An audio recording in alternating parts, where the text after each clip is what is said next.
Assalamualaikum warahmatullahi wabarakatuh. Hello students, how are you today? I hope you are in a good condition. Okay students, before we start our lesson today, let's pray together by reciting Basmalah. Bismillahirrohmanirrohim.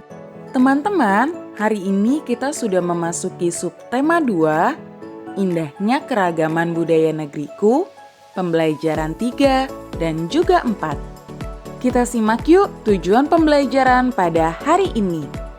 Tujuan pembelajaran yang pertama, siswa dapat menjelaskan keunikan rumah adat suatu daerah. 2. Siswa dapat menjelaskan keunikan pakaian adat suatu daerah. Dan ketiga, siswa dapat mengidentifikasi tindakan untuk melestarikan pakaian adat. Teman-teman hebat sekalian, Indonesia dikenal dengan keragaman budayanya loh di mata dunia. Selain suku dan juga bahasa daerah, rumah adat serta pakaian adat merupakan salah satu keragaman budaya yang dimiliki oleh Indonesia. Nah, teman-teman, rumah adat dari setiap daerah pun berbeda-beda loh. Namun sebelumnya, apa sih yang dimaksud dengan rumah adat? Rumah adat ialah rumah khas suatu daerah yang bentuknya disesuaikan dengan kondisi lingkungan masyarakat setempat. Hari ini kita akan mempelajari beberapa rumah adat yang ada di Indonesia ya. Ayo simak bersama. Rumah adat yang pertama ialah Rumah Bolon. Rumah Bolon berasal dari daerah Sumatera Utara. Rumah ini dibuat menyerupai kerbau. Punggung kerbau digambarkan melalui atap rumah yang melengkung.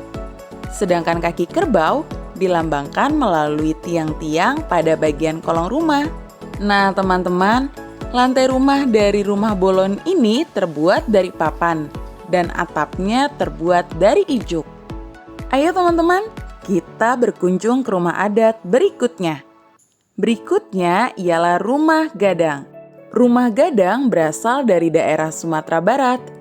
Teman-teman, kalau kalian perhatikan, bentuk puncak dari atap rumah gadang ialah runcing. Dahulu, atap rumah ini terbuat dari ijuk yang dapat bertahan hingga puluhan tahun. Namun, belakangan ini atap rumah gadang sudah banyak diganti menggunakan seng. Let's go, kita menuju rumah adat berikutnya, yaitu Rumah Joglo.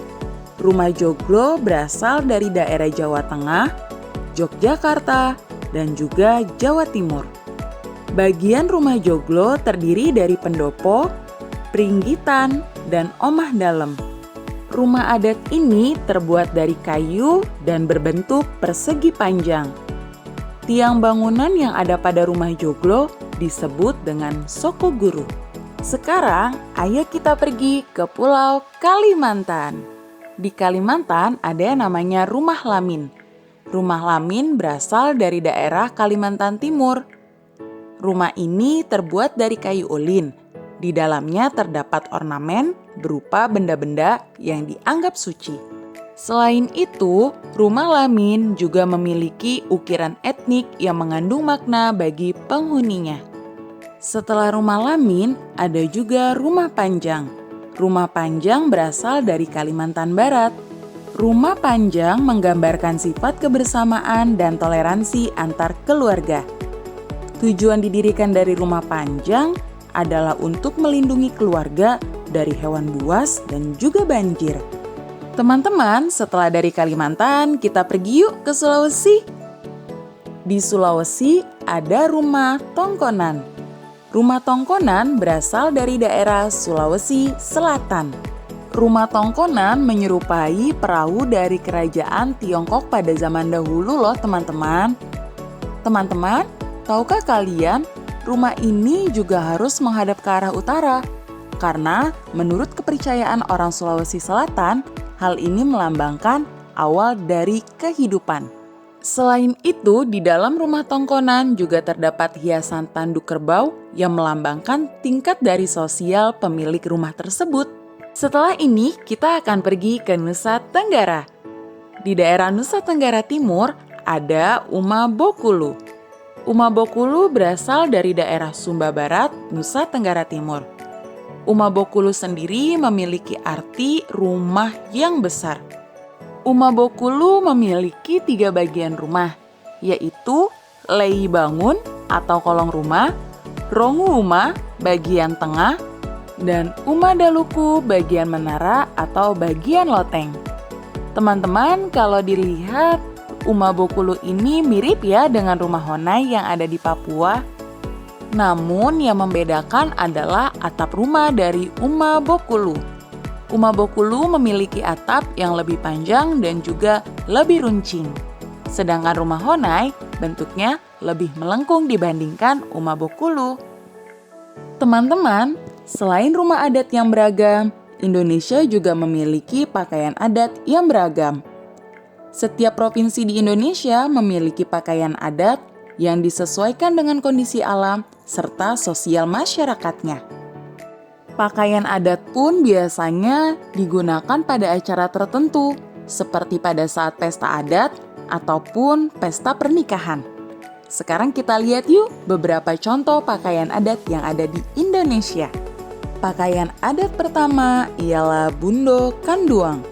Bundo Kanduang berasal dari Sumatera Barat. Setelah itu ada pakaian adat Tulang Bawang.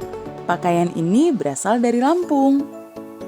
Berikutnya ada pakaian adat dari Jakarta, yaitu baju demang dan juga kebaya encim. Kemudian ada baju pesaan dari Madura, Jawa Timur. Ini dia, ada payas agung dari Bali. Dan juga baju bodo dari Sulawesi Selatan. Wah, ternyata banyak sekali ya rumah adat dan juga pakaian adat yang ada di Indonesia. Indonesia memang kaya akan budayanya.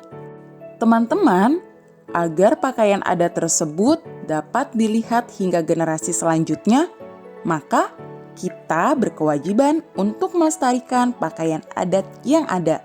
Adapun upaya untuk melestarikan pakaian adat yang pertama ialah bangga menggunakan pakaian adat. Selanjutnya ialah menghargai pakaian adat dari daerah lain. Lalu bisa juga dengan cara menggunakan seragam batik saat di sekolah. Dan tentunya kalian juga harus mengenal pakaian adat yang sedang kalian gunakan ya teman-teman. Ayo kita lestarikan bersama kebudayaan yang ada di Indonesia agar tidak diambil oleh bangsa lain. Sekian materi pembelajaran pada hari ini. Let's close our lesson today by reciting Hamdalah. Alhamdulillahirabbil alamin. Terima kasih teman-teman karena sudah menyimak pembelajaran pada hari ini. Akhir kata dari Bu Guru, wassalamualaikum warahmatullahi wabarakatuh.